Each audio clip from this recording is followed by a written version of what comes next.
तो अब हम पढ़ने वाले हैं settlement of funds for the equity derivative segment. The clearing bank debits the settlement accounts of the trading members maintained with the bank at a predefined time on the settlement date।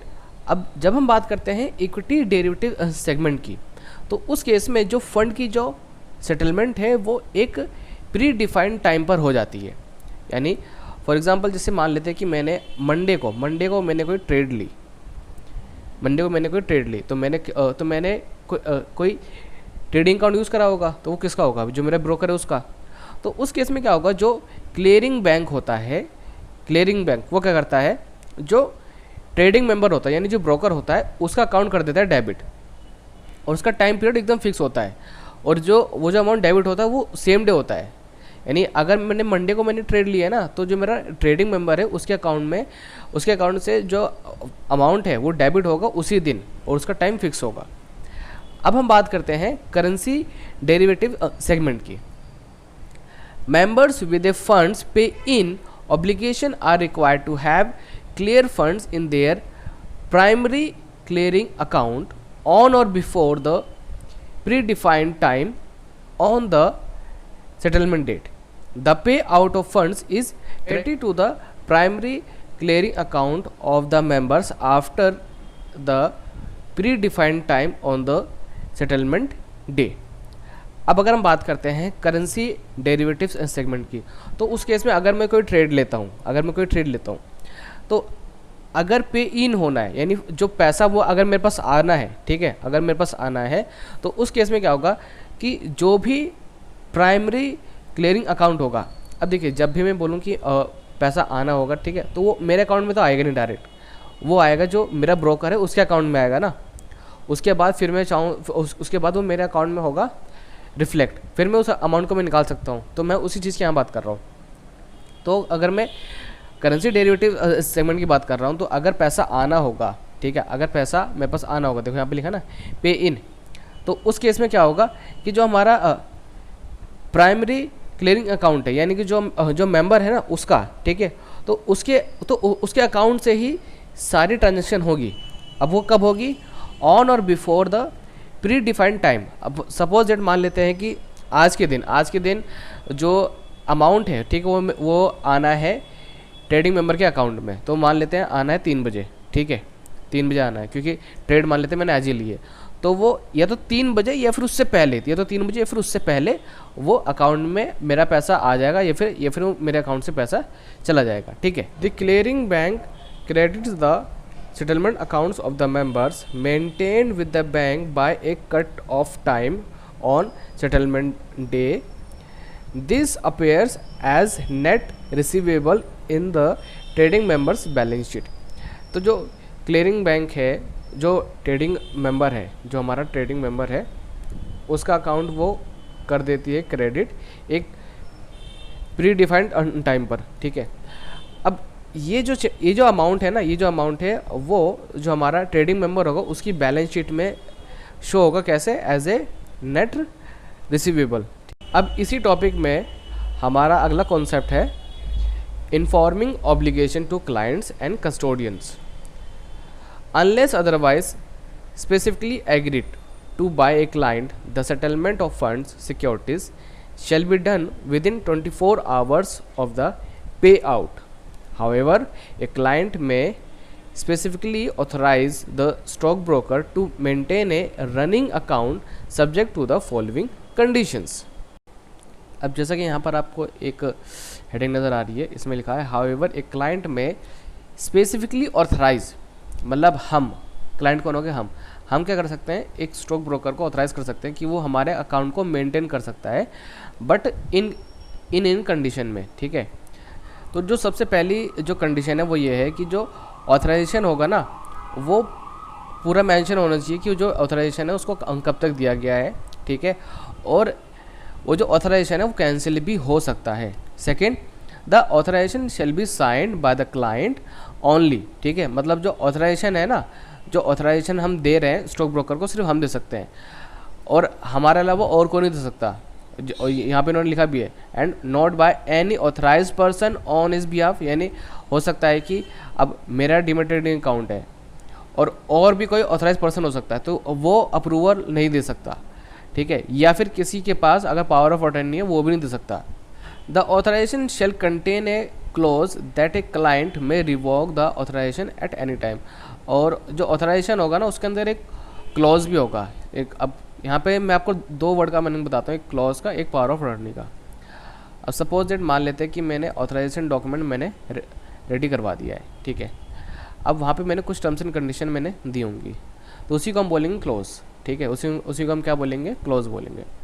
और power of attorney क्या होता है, एक तरीके का ऐसा document होता है जो अगर किसी पर्सन के पास है, ठीक है, अब मान लेते हैं मेरे जो डीमैट अकाउंट ट्रेडिंग अकाउंट है उसकी जो पावर ऑफ अटर्नी है मैंने किसी पर्सन को दे रखी है, ठीक है, तो मेरे बिहाफ पे उसका ना वो यूज़ कर सकता है।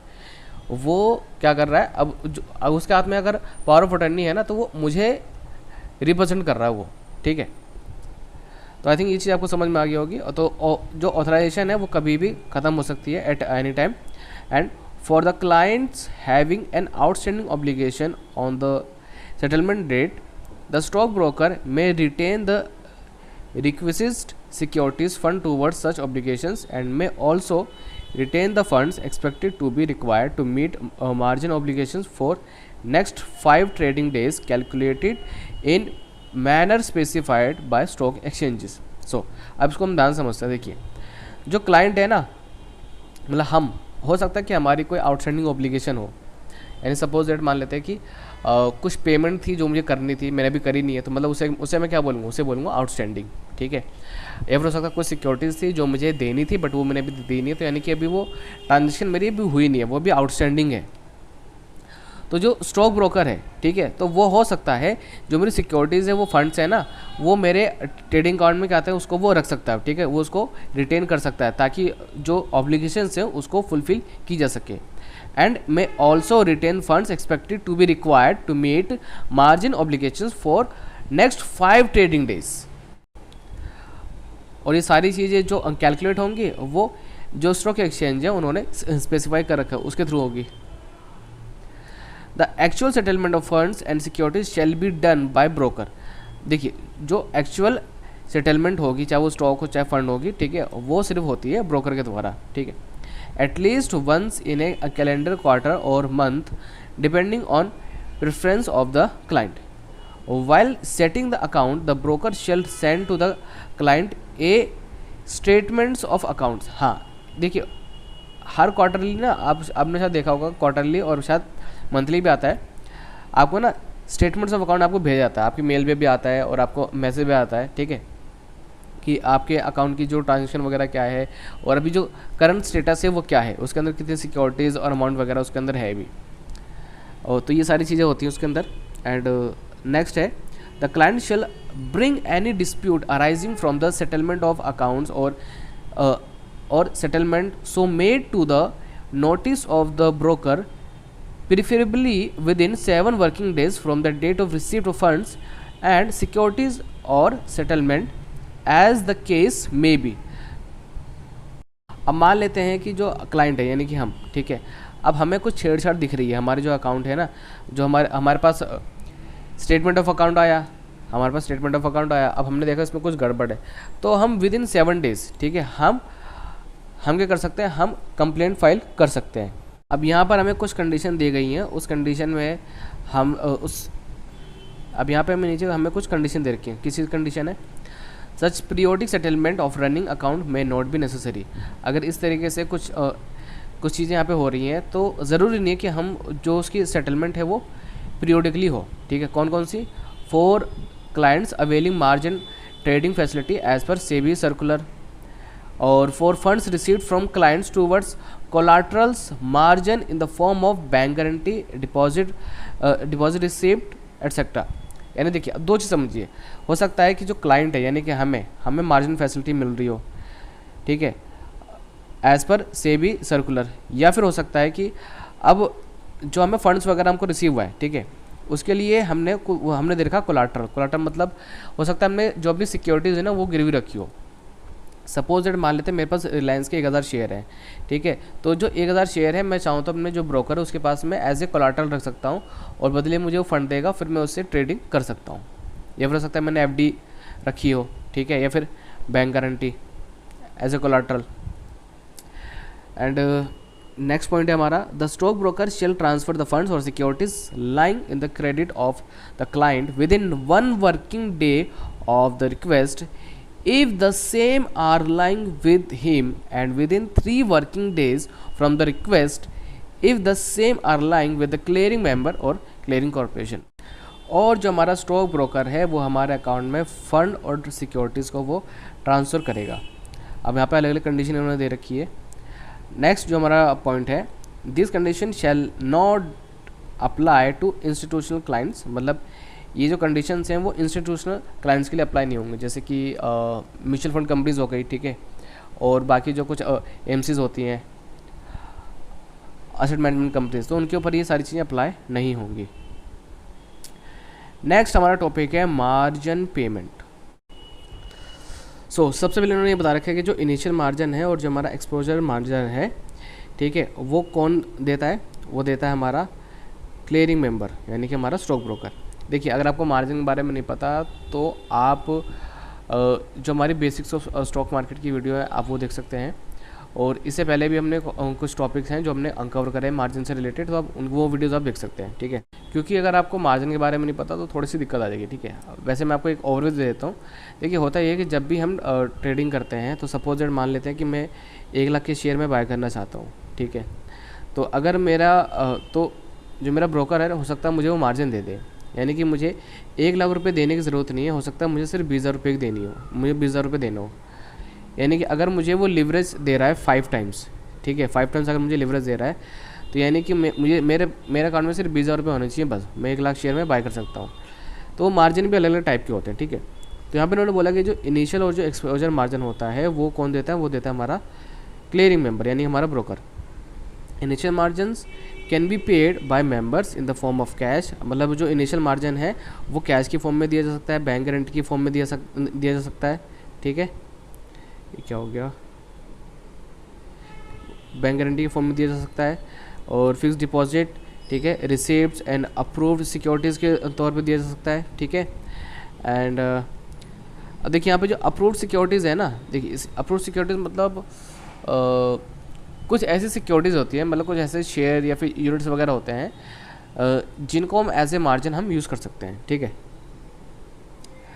Clearing members who are clearing and settling for other trading members can specify the maximum collateral limit. तो जो हमारा क्लियरिंग मेंबर होता है, ठीक है, वो ये एक लिमिट डिसाइड कर सकते हैं कि उनको कि वो कितना मार्जिन ले सकते हैं एज ए कोलाटरल, मतलब हो सकता है उन्होंने जो हमारे ट्रेडिंग मेंबर हैं उन्होंने कुछ कोलाटरल दिया हो, तो उस कोलाटरल के बदले में उनको कितना मार्जिन उनको मिल सकता है, ठीक है।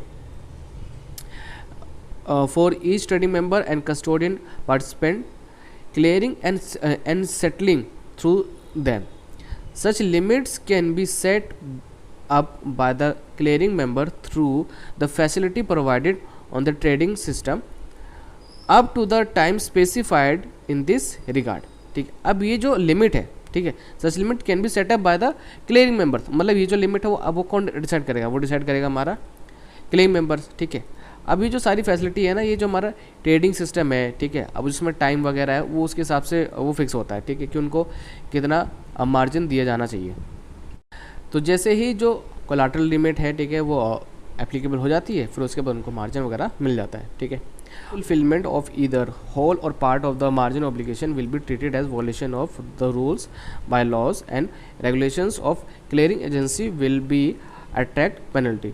यानी कि अगर मान लेते हैं कि जो भी ऑब्लिगेशंस है मार्जिन से रिलेटेड अगर उनको फॉलो नहीं किया जाता, ठीक है, तो उस केस में ये माना जाएगा कि वहाँ पर रूल्स का वॉलेशन हुआ है और वहाँ पे उनको पेनल्टी भी देनी पड़ सकती है।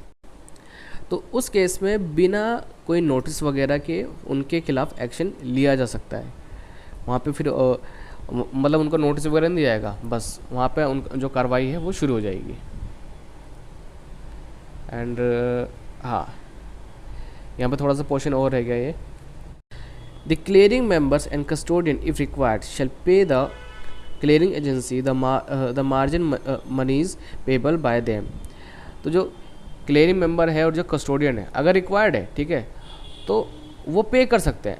If required shall pay the clearing agency the margin moneys payable by them and the clearing agency shall release the margin money due to the clearing members and custodian based on information provided by the stock exchanges और clearing agencies. ठीक है, यानी हो सकता है कि जो हमारा, देखिए, अब जो क्लियरिंग मेंबर्स है और जो कस्टोडियंस है, अगर रिक्वायर्ड है, ठीक है, तो वो जो मार्जिन वगैरह है, ठीक है, जो क्लियरिंग एजेंसी है उनको पे कर सकती है। अब इसके बाद ये छोटा सा टॉपिक है, इसमें बस ये बताया गया है कि जो क्लियरिंग मेंबर है और जो कस्टोडियन है shall pay the clearing agency whatever is due to them for settlement of their cleared position. और फिर इन्होंने आगे ये बता रखा है कि यहाँ पे कुछ जो पेनल्टीज वगैरह है वो उनके ऊपर हो सकती है। बस दैट्स इट, इससे ज़्यादा कुछ नहीं है। ठीक है, नेक्स्ट जो हमारा टॉपिक है वो है सेटलमेंट ऑफ सिक्योरिटीज़।